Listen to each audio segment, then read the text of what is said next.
I want to begin with something that nobody has said to you clearly enough. You are not burning out because you are doing too much. You are burning out because you are doing too much of things that were never fully yours to begin with. That distinction is everything.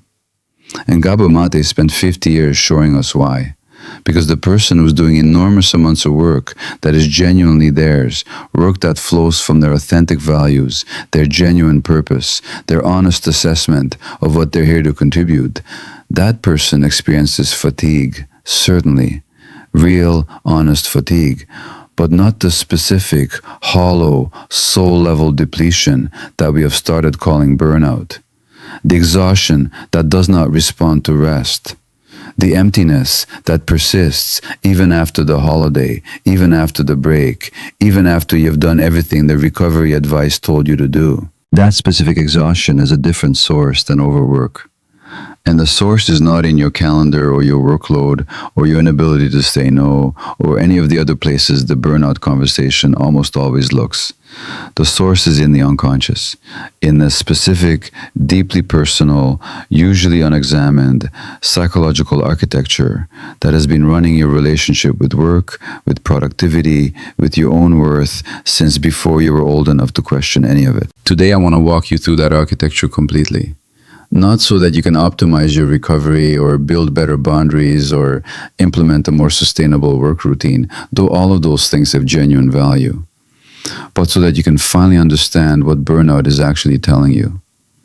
Because burnout in Gabor Maté's framework is never simply an operational problem requiring a logistical solution. It is a message, a specific, personal, deeply important message from the unconscious about a life that has drifted too far from its own authentic center. And that message deserves to be heard at the level at which it is being sent. If you have been here in the specific, familiar exhaustion of the person who keeps giving everything and keeps finding that everything is never enough, drop 520 in the comments right now. 520, the frequency of the pattern that is finally ready to be understood rather than simply endured. When you type 520, you are saying, I am ready to hear what this exhaustion is actually telling me. Type 520, and let us go into the real territory together. Let me begin where Gabor Maté always began, with the wound.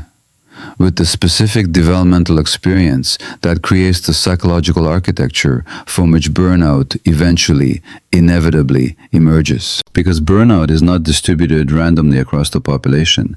It is concentrated with extraordinary consistency, documented across decades of clinical observation in a specific kind of person. And that person is recognizable not primarily by their workload, but by their relationship with their own worth.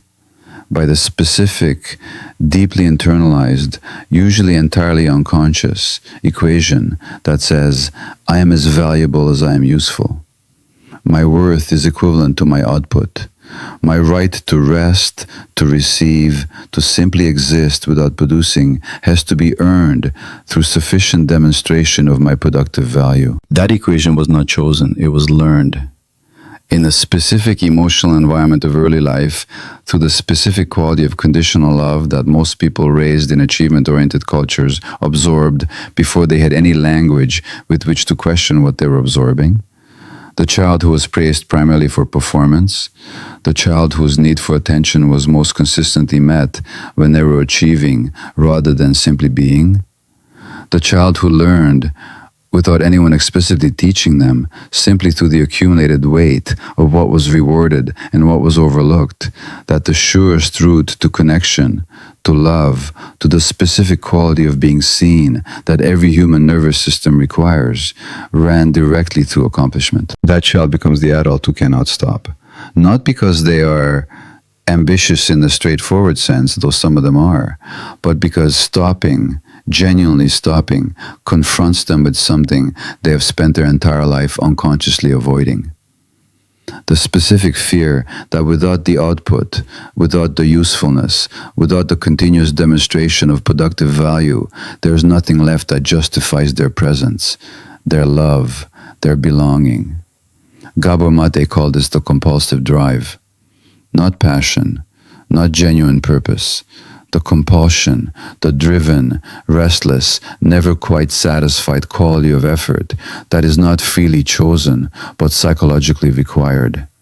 The working that is not really about the work at all, but about the management of a deep, unexamined terror about what will be found in the silence if the working ever genuinely stops. This is what burns out, not enthusiasm, not genuine engagement with meaningful work, the compulsive maintenance of a worth that was never allowed to be inherent. Now I want to give you the 7 signs that your burnout is rooted in this specific psychological architecture rather than simply in circumstantial overload, because the distinction matters enormously for what genuine recovery actually requires. The first sign: rest does not actually restore you. This is perhaps the most reliable diagnostic indicator Gabor Maté identified.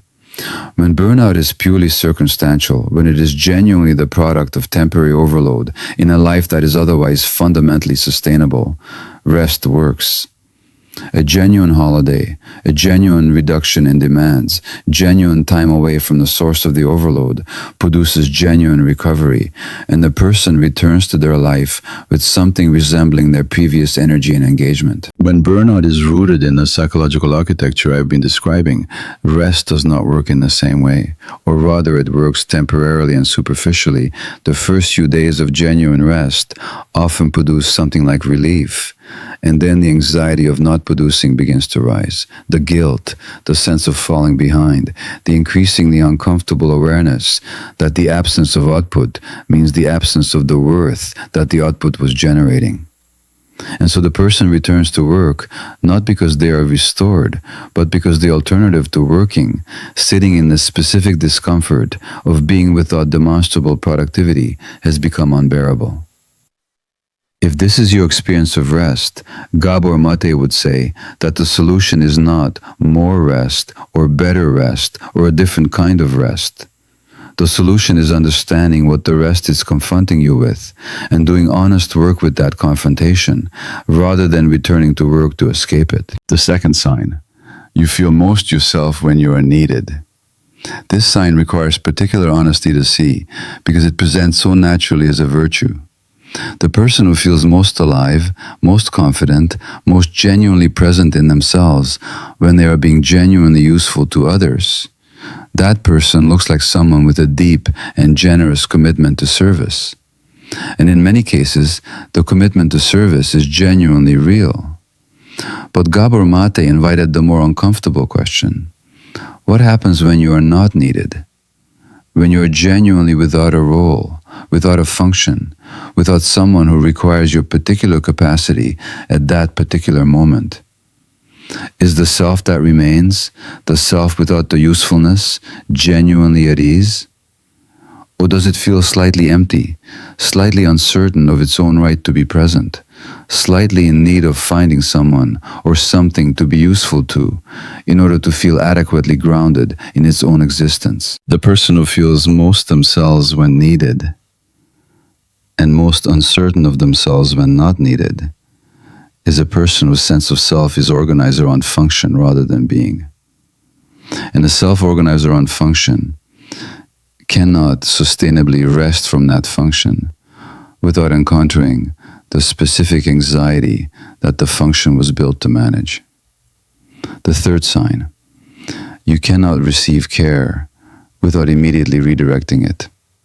This sign is closely related to the previous one, and Gabor Maté observed it with remarkable consistency in people who burn out repeatedly. When care is offered to them, genuine attention, genuine acknowledgement of their exhaustion, genuine willingness to support them, something reflexive and immediate occurs. The care is minimized, redirected towards someone who needs it more, converted into gratitude that immediately moves the attention back outward, or received briefly and then immediately followed by an attempt to be useful to the person who offered the care. This reflexive redirection is not ingratitude. It is the specific behavioral expression of a psychological architecture that has made receiving feel less natural, less deserved, less safe than giving. The person who cannot receive care without redirecting it is a person who has at some level never fully updated the early learning that their own needs were secondary. And that person will burn out repeatedly, regardless of how much support is available to them, because the support cannot reach the place it is needed most, the specific, unhealed belief that their own needs are less legitimate than everyone else's. The fourth sign. You experience success primarily as temporary relief rather than genuine satisfaction. Gabor Maté observed that people whose worth is organized around achievement experience the arrival of achievement not as genuine fulfillment, but as temporary respite from the anxiety of not yet achieving.